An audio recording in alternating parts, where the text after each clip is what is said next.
인터넷 커뮤니티에는 수많은 이야기들이 오고 가는데 그 중에서도 유독 사람들의 이목을 끄는 것은 공포썰입니다. 몇 해 전 한국의 한 유명 커뮤니티에 올라왔던 밤길 따라오는 발소리라는 제목의 이야기는 수많은 조회수를 기록하며 큰 화제를 모았습니다. 이야기는 어느 평범한 대학생 지영의 경험담으로 시작됩니다. 지영은 서울의 한 대학교에 다니며 자취하는 학생이었습니다. 바쁜 대학생활 사이사이에 아르바이트를 해야 했기에 그는 종종 늦은 밤까지 일하고 집으로 돌아오곤 했죠. 그날도 어김없이 지영은 밤 11시가 넘어서야 아르바이트를 마치고 집으로 향하고 있었습니다. 지영이 사는 곳은 비교적 안전한 동네였고 그는 평소처럼 이어폰을 끼고 음악을 들으며 집으로 걷고 있었습니다. 그런데 그날따라 이상한 느낌이 들었습니다. 음악 사이사이로 미세하게 발소리가 들려왔기 때문입니다. 한두 번은 자신의 발소리겠거니 하고 넘겼지만 발소리는 계속해서 일정한 거리에서 따라오고 있었습니다. 음산한 기분이 들어 지영은 잠시 걸음을 멈춰 뒤를 돌아보았습니다. 하지만 거리 전체는 조용했고 사람의 그림자마저 보이지 않았습니다. 다시 안심하고 걸음을 옮기기 시작한 지영은 이번엔 이어폰을 빼고 걸었습니다. 그리고는 다시금 느껴지는 묘한 불안감. 분명 아무도 없는 거리인데 여전히 그의 뒤에서 일정한 속도로 발소리가 들리고 있었습니다. 지영은 순간적으로 공포에 질렸습니다. 심장이 두근거리고 머릿속은 백지장이 되었으나 최대한 침착하게 걷기 시작했습니다. 아니, 걷는 척하면서 점점 속도를 높이기 시작했죠. 그러다 지영은 집이 가까워진 골목에서 뭔가 이상한 점을 느꼈습니다. 매일 다니던 길인데 그날따라 가로등이 하나 둘 꺼져 있는 것이었습니다. 무엇인가 잘못되었음을 직감한 그는 더욱 빠르게 집으로 향했습니다. 마침내 집 앞에 도착하자마자 지영은 급히 비밀번호를 눌렀습니다. 열쇠가 맞물리는 소리가 들리자마자 문을 열었고 뒤돌듯이 집 안으로 들어가 문을 쾅 닫았습니다. 그리곤 창밖을 통해 골목길을 내려다보았습니다. 역시나 거리는 텅 비어 있었고 아무것도 보이지 않았습니다. 숨을 고르며 방에 들어와 침대에 앉았을 때 지영은 오늘의 일이 우연이 아니었음을 깨달았습니다. 창밖에서 기묘하게 켜졌다 꺼지는 가로등 아래로 언젠가부터 그를 따라오던 발소리처럼 정체불명의 무언가가 서성이고 있었기 때문입니다. 여기서 이야기는 끝난 듯 싶었으나 지영은 그날 이후로도 매일 밤마다 그 발소리에 시달렸다고 합니다. 비록 집에 들어가면 더 이상 그 소리를 듣지 못했지만 문 밖에는 언제나 그를 기다리는 무엇인가가 있다는 생각에 그는 깊은 잠에 들 수가 없었습니다. 지영은 여러 번 경찰에 신고를 하거나 친구들을 초대해 함께 밤을 지새워 보았지만 매번 무언가는 그를 집 앞에서 기다리고 있는 듯 했습니다. 결국 지영은 이 불가사의한 경험에 무너가며 다른 지역으로 이사를 갈 결심을 하게 됩니다. 그 후로는 그 발소리를 듣지 않았다고 합니다. 그러나 이 얘기를 들은 사람들은 여전히 그 발소리가 여전히 누군가를 따라 그리고 있을지도 모른다는 생각에 등골이 오싹해진다고 말하곤 합니다.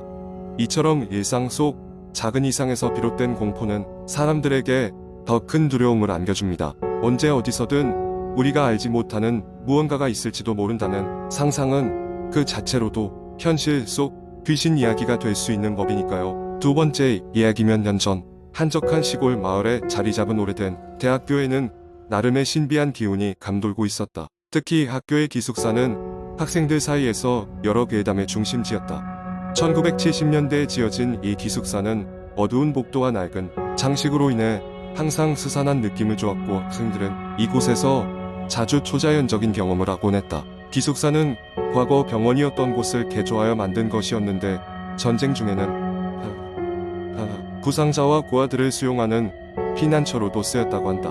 그 과정에서 많은 사람들이 목숨을 잃었고 그들의 영혼이 아직도 이곳을 떠돌고 있다는 소문이 전해졌다. 여름 방학이 끝나고 새로운 학기가 시작된 어느 날 밤이었다. 모든 학생들이 고단한 강의와 과제를 마친 후 기숙사로 돌아와 잠이 든 그때 순간적으로 끽끽거리는 소리가 복도에서 들려왔다. 마치 무언가가 문 위를 긁는 듯한 소리였고 점점 더 가까워지며 섬뜩한 기운을 내뿜었다.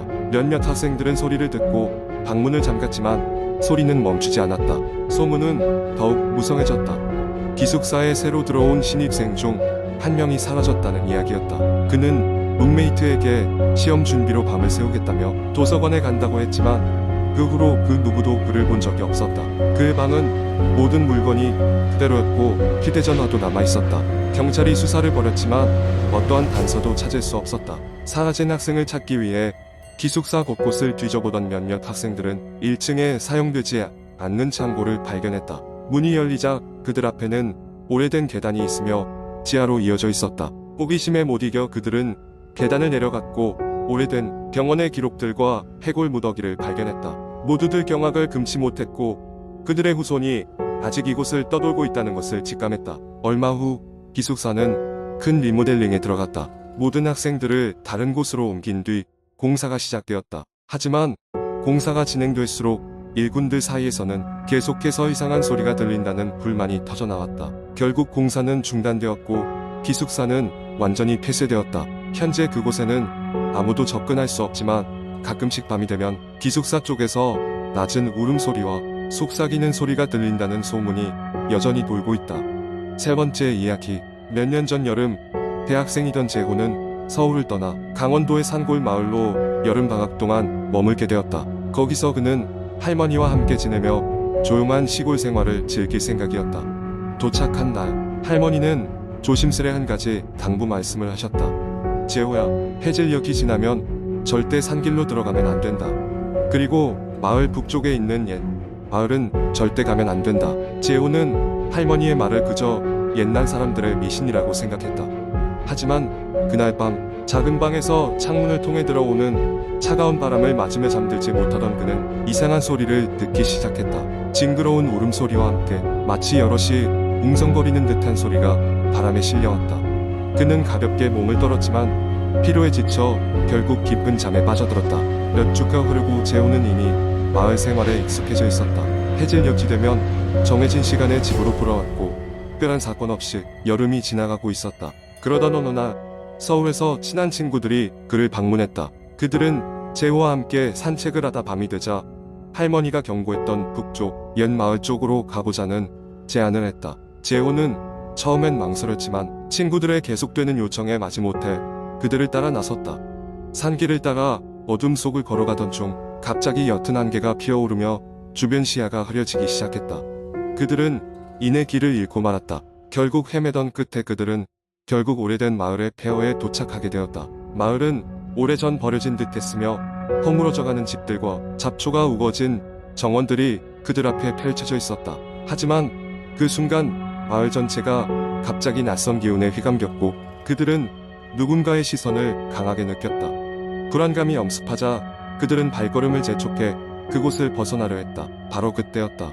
폐허 중 하나인 큰 집에서 불빛이 반짝이며 소리가 들려왔다. 살려줘. 제발. 그 소리를 들은 친구 중 하나가 호기심에 이끌려 그곳으로 향했고 재호와 나머지 친구들은 그를 따라가지 않을 수 없었다. 집안은 절망과 슬픔이 배어있는 듯한 기운이 감돌았다. 벽에는 오래전에 그려진 한 가족의 사진이 희미하게 걸려 있었고 방구석에는 녹슨 세발 자전거가 있었다. 그리고 그때 방 한 구석에서 어린 소녀의 독백이 들려왔다. 여기서 나갈 수 없어. 함께 있어줘. 그 소리를 듣자마자 그들은 등골이 오싹해지며 집을 뛰쳐나왔다. 하지만 이상하게도 그들의 발걸음은 자꾸 같은 자리로 돌아왔다. 마치 보이지 않는 힘이 그들을 올가매고 있는 듯했다. 그들은 패닉 상태에 빠졌고 그 순간 옛 마을의 전설이 떠올랐다. 한참 전에 이 마을에는 젊고 아름다운 소녀가 살았다고 한다. 그녀는 마을에서 가장 재능 있는 음악가였지만 어느 날 갑자기 실종되었다. 마을 사람들은 그녀가 산속에서 길을 잃고 돌아오지 못했다고 믿었다. 하지만 시간이 흐를수록 그녀의 간절한 목소리가 한밤중에 산속에서 들리곤 했다고 한다. 폐허에 남겨진 그들은 마을 사람들이 떠난 이유가 무엇인지 그리고 소녀에게 무슨 일이 일어났는지를 직감할 수 있었다. 결국 그들은 눈을 감고 외쳐보았다. 너의 이야기를 해줘. 내가 원하는 것을 도울게. 그 순간 그들의 귀에는 아름다운 멜로디가 들려왔고 어딘가로부터 밝은 빛이 깜박였다. 그렇게 그들은 갑자기 몽롱한 기분으로 깨곤 했다. 그곳은 마을 입구였다. 모든 것이 꿈처럼 느껴졌지만 그들 모두의 손에는 누군가가 쥐어준 것 같은 잎사귀가 있었다. 그 후로 그들은 다시는 그 마을을 찾지 않았다. 마을을 떠나기 전 재호는 할머니께 그날의 경험을 털어놓았다. 할머니는 조용히 고개를 끄덕이며 말했다.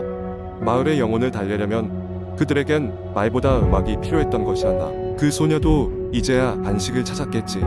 서울로 돌아온 후 그들은 다시 일상으로 돌아갔지만 잊을 수 없는 그날 밤의 경험은 한여름밤의 무서운 이야기로 오래도록 남게 되었다. 아마 그런 기이한 경험들은 사람을 영원히 변화시키기도 한다는 것을 그들은 알게 되었다. 그리하여 그 누구도 할머니의 경고를 결코 가볍게 여기지 않았다.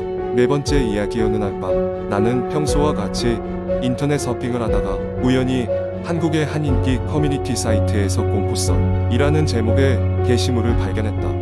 호기심에 클릭해보니 많은 댓글들과 조회수가 눈에 띄었다. 사람들은 모두 이 이야기가 실제로 일어난 일이라며 치를 떨고 있었다. 썰의 주인공은 대학생 시절 낡고 허름한 고시원에 살고 있었다고 했다. 고시원은 도심 외곽에 위치해 있어 가격이 저렴했지만 그만큼 시설이 열악했다. 그는 열심히 공부하고 알바를 하며 매일 바쁘게 지내다가 어느 날 밤 아주 기묘한 경험을 하게 되었다.